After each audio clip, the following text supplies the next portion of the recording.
Hey y'all, it's Karen from Karen Test Stuff. I've got a brand new video today all about something very exciting that I did recently, my international move to the Netherlands.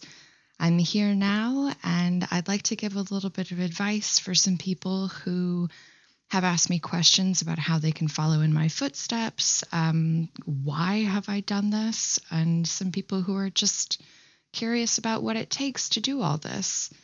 So I'm pretty excited to bring this to you. I've got a little few things to share. Let's pop over to that. There we go. Make it grow. Once again, this is Karen Test Stuff. This is June 2024, all about my international relocation to the Netherlands. So first of all, hello. If you're new to the channel, my name's Karen of Karen Test Stuff, like I said. I've got this YouTube channel full of fun videos that I've made about testing, about advocacy, and about my life in general.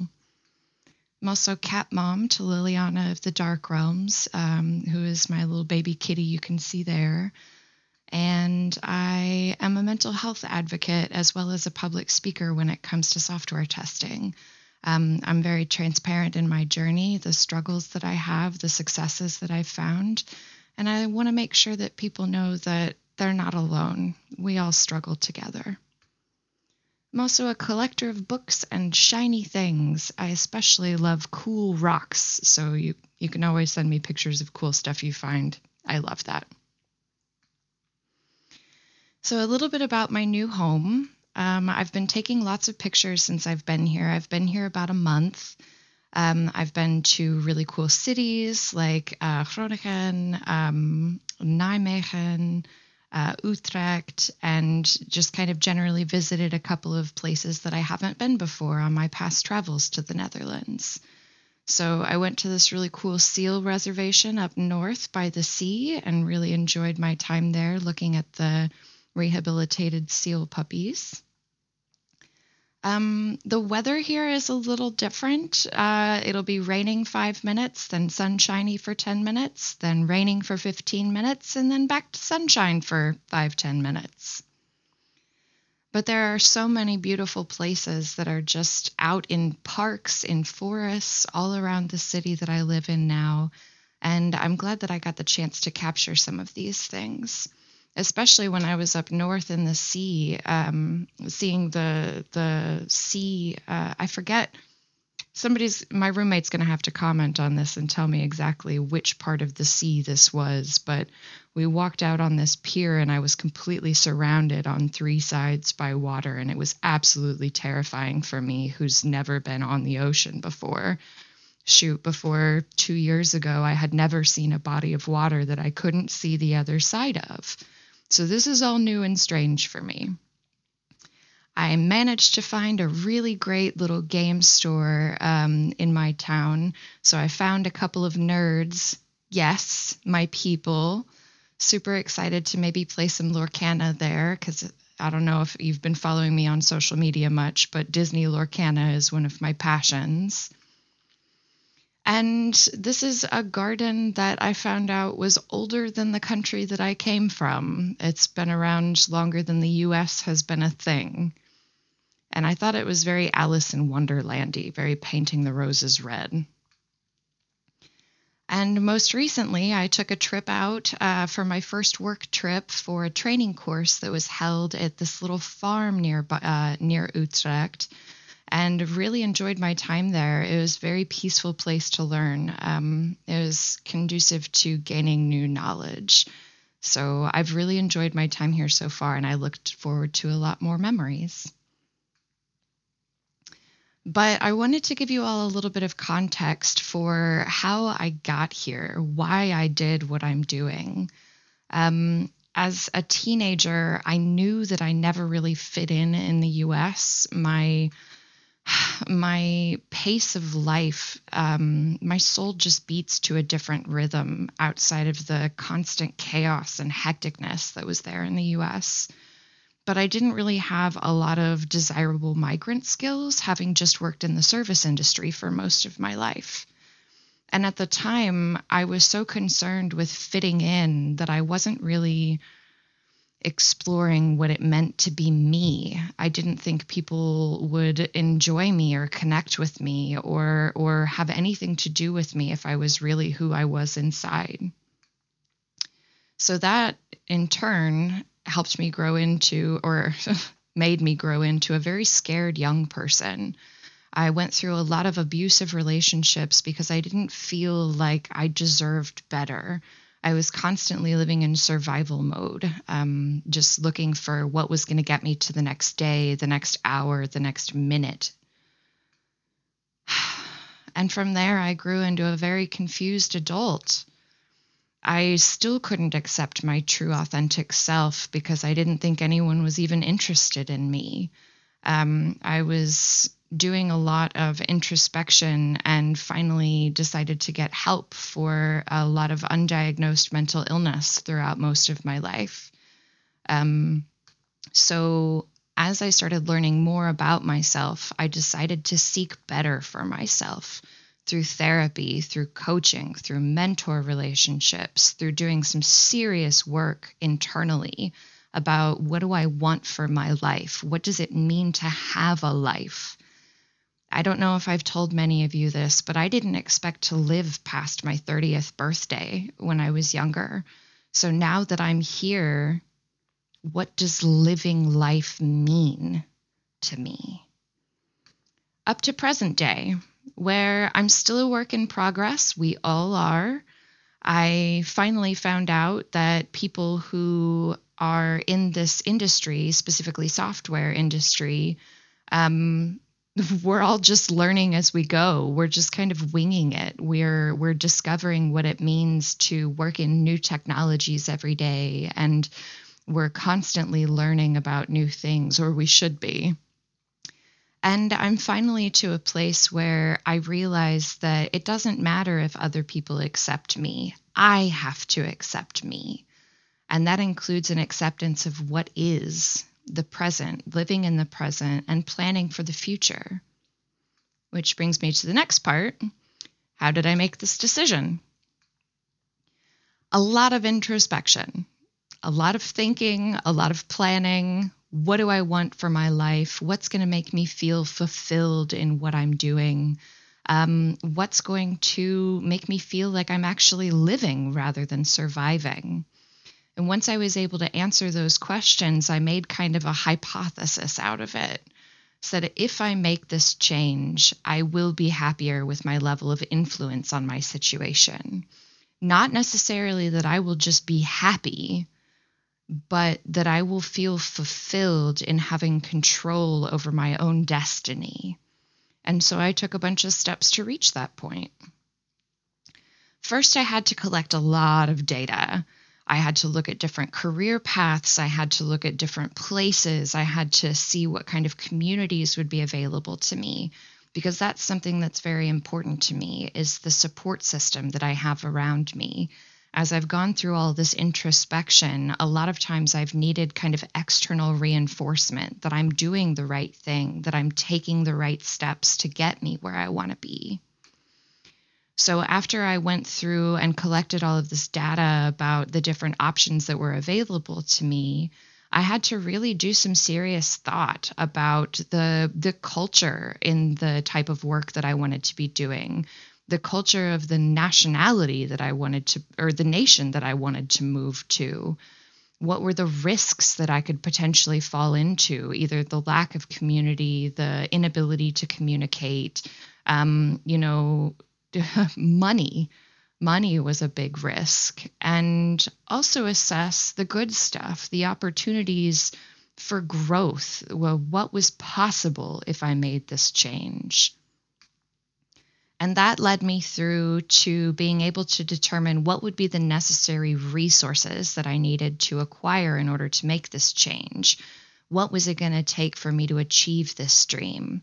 And a lot of people have helped me with this, like either through donations of time, energy, messages of support and encouragement, and actual physical help.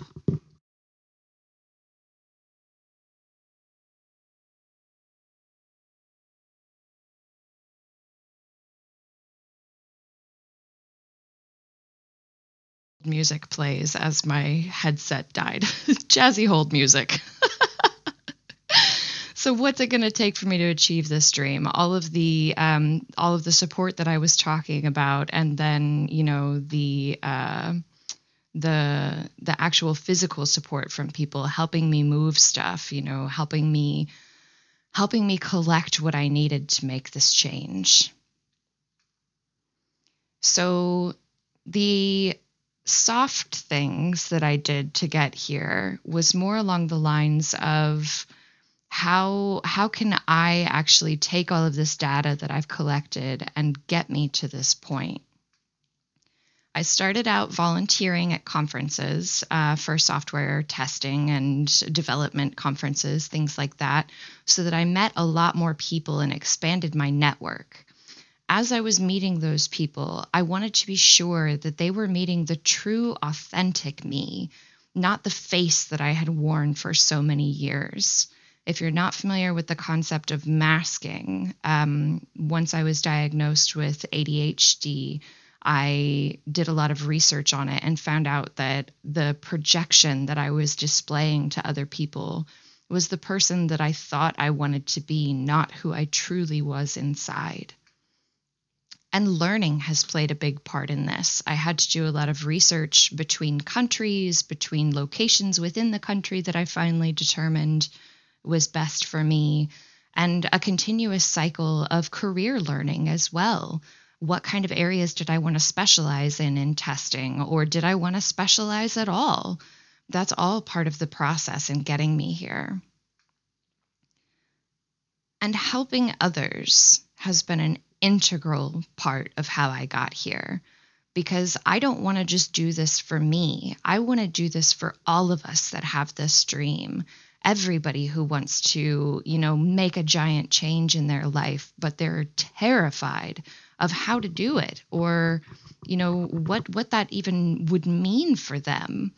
And let people know that they're not alone through my transparency and my journey.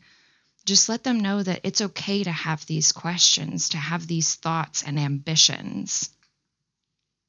Social media has played a big role in how I networked and how I met all these people as well. And I know it's not for everyone, but it sure did help me. RIP X was my biggest platform and the way that I reached the most beautiful people. I'm still on that platform. I refuse to let my people go down who are still clinging to it. But, things like LinkedIn, for the garbage platform that it can be sometimes, has also been a really beautiful way for me to meet other people in my industry. And networking is what it kind of all boils down to, is that authenticity in myself and being able to reach out to these people. And a lot of sleepless nights. A lot of stress, a lot of blood, sweat, and tears has gone into the last 2 years specifically to get me where I am today. A lot of time and energy, and it's all required support from all of you. And I'm so grateful that I met each and every one of you. And to those of you that I have yet to meet, I really look forward to making that connection with you as well. Speaking of people, I want to shout out a few of them who's made my big change really special. I'm not going to call you out by name, but if you see a picture on here, just know that in the last few months, if you've spent time with me, if you sent me off in any way, if you wished me well, or were a physical presence in my life, I really appreciate you spending that precious time with me. So a few people that welcomed me into the Netherlands have been very special to me. People that have spent time with me on my way out of the U.S. to make sure that I felt well supported back at home or at my previous home. People who have showed me around new places and helped introduce me to the Netherlands, the culture, the people, the places. And, people who have been there to support me through the good times and the bad. That's really important in friendship. And, there are a few people that are very special to my heart that even, a half a world away, they've been there for me every step of the way and have taken such care with me. And once again, more people who sent me off, who I really enjoyed spending time with. My parents especially have been a big support to me through COVID times, through growth, through me changing, through me being an unexpected person. It's been really special for me. And just a couple of my longest friends who have been around for ages and seen so many iterations of who Karen is and loved me through every point of it. I love all of you so much. And there's so many more people that I don't have pictures of that have been there for me and been such wonderful friends. I love all of you so much. But I reached out on social media and asked if anybody had any questions about this process. And I'd like to take some time to answer a few of those now. So Rich asks, was there something you worried about a lot before moving that turned out to be unnecessary in the end? Language barriers. One of the reasons that I chose the Netherlands was because a lot of people do speak English very well. So I knew that when I was trying to relay my emotions, communicate my feelings and my ambitions, that I would likely be well understood, even in a completely different culture, in a whole different country.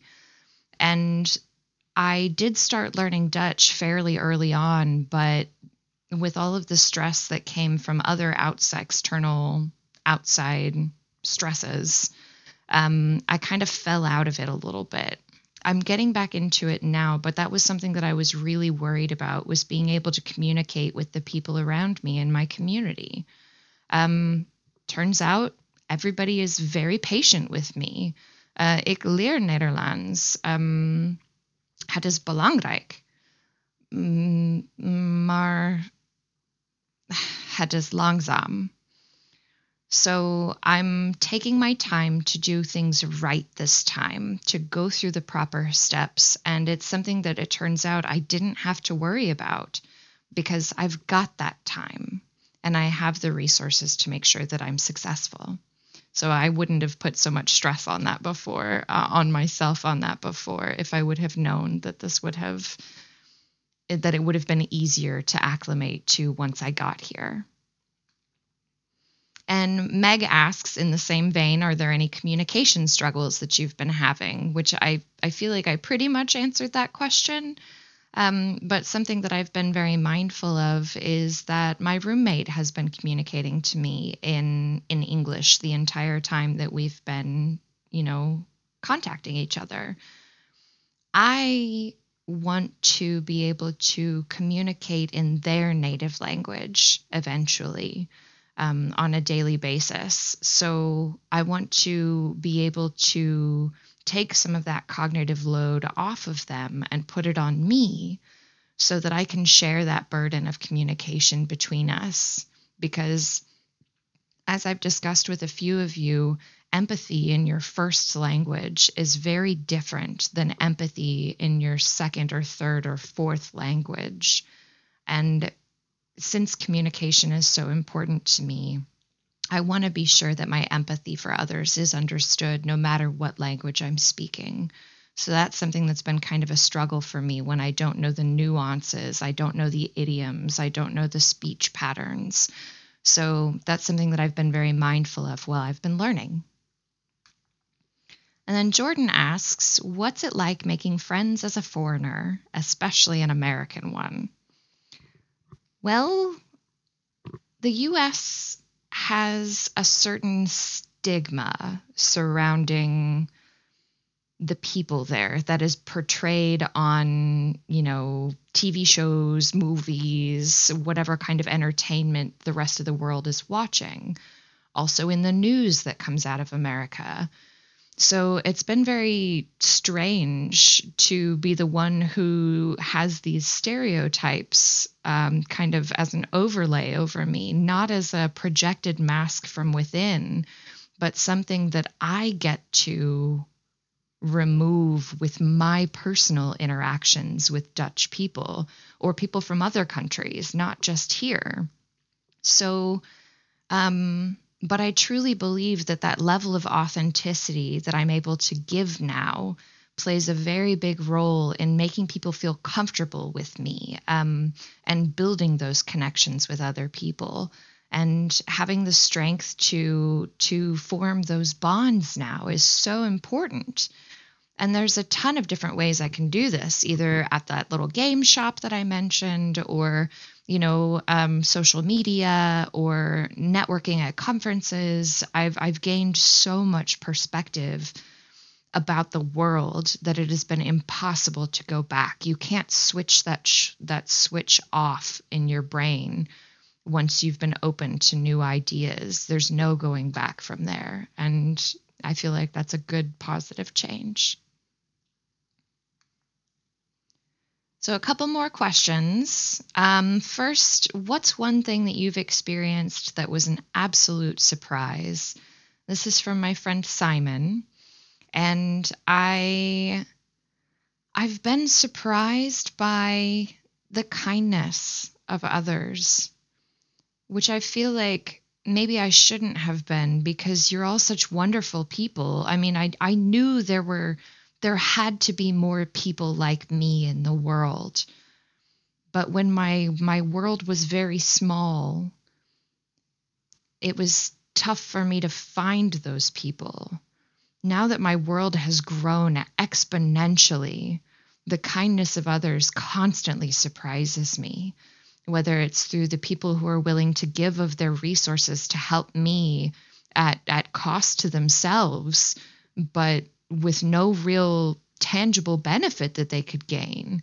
That has been the most surprising thing to me, but I'm so grateful for it. I want to be able to do what you all have done for me, for other people.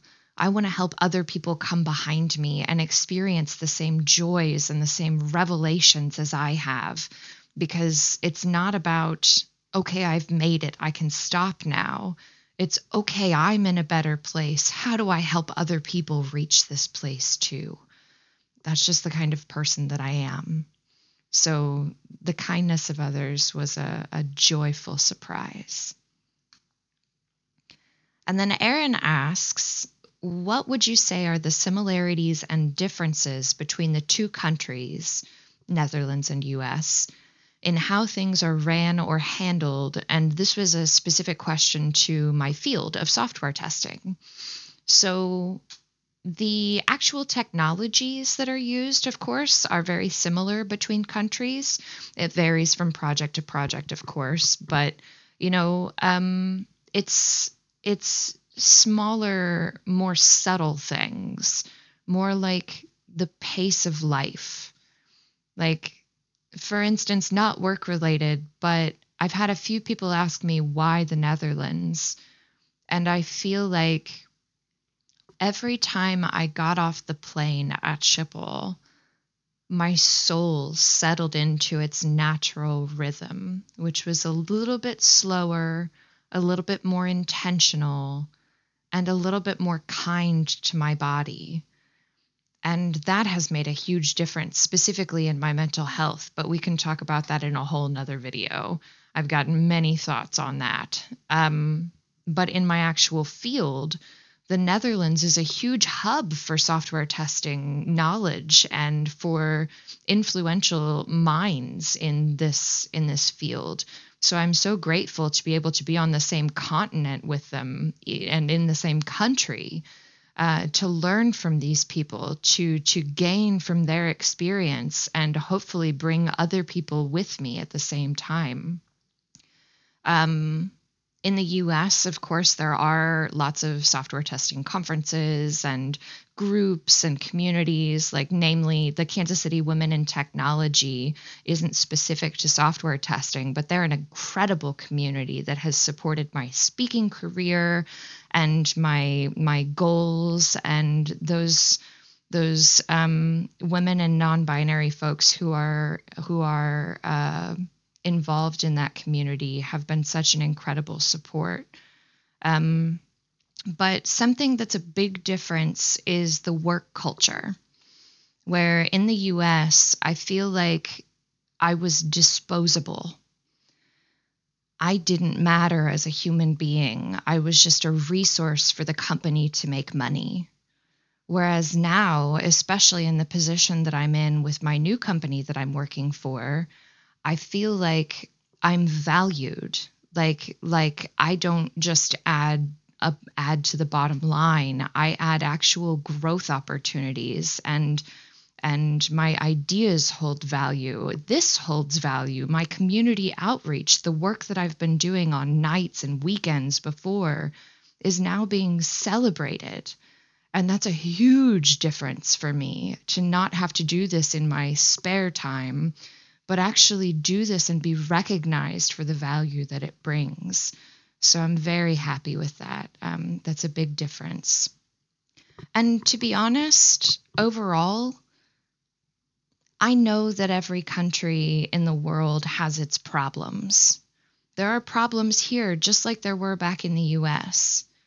But honestly, the severity of those problems seems so much lesser that even the fact that there are problems is still positive change for me, which says a lot about my mental health back in the States and the treatment of people and the inherent value of people. So I would encourage anyone who's looking to make this change to seriously compare where you are and where you want to be and see what matches with you. Good question, Erin. And then Meg asks, to round it all out, if you could do it over again, what would you change?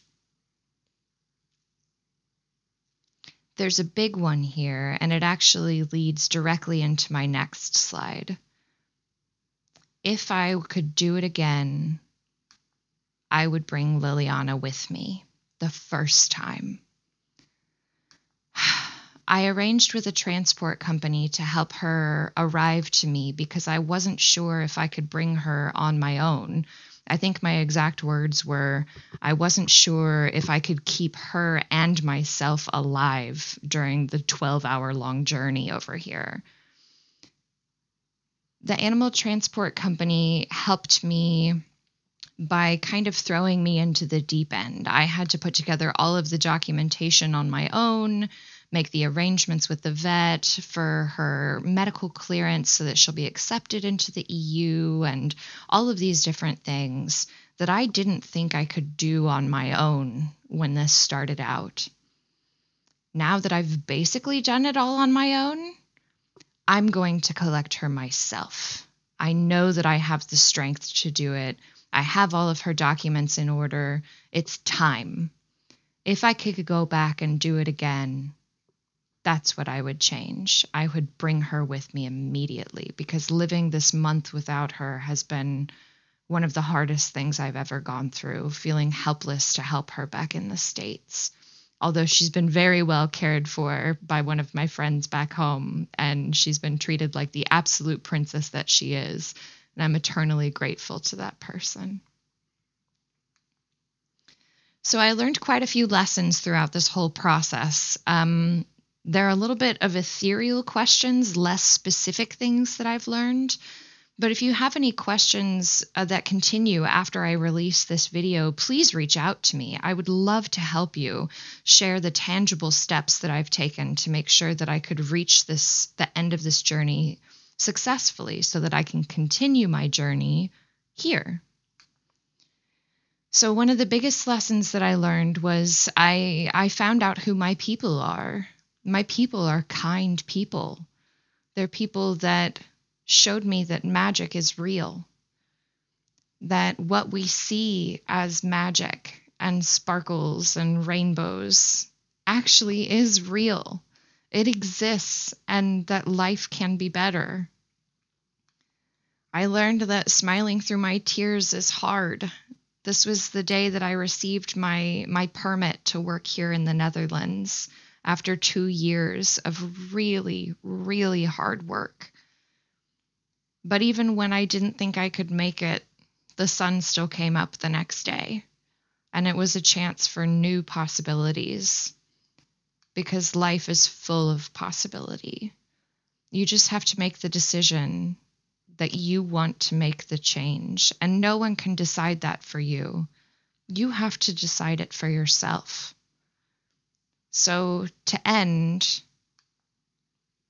I'd like to encourage all of you, if you want to make a change in your life, go forth and grow.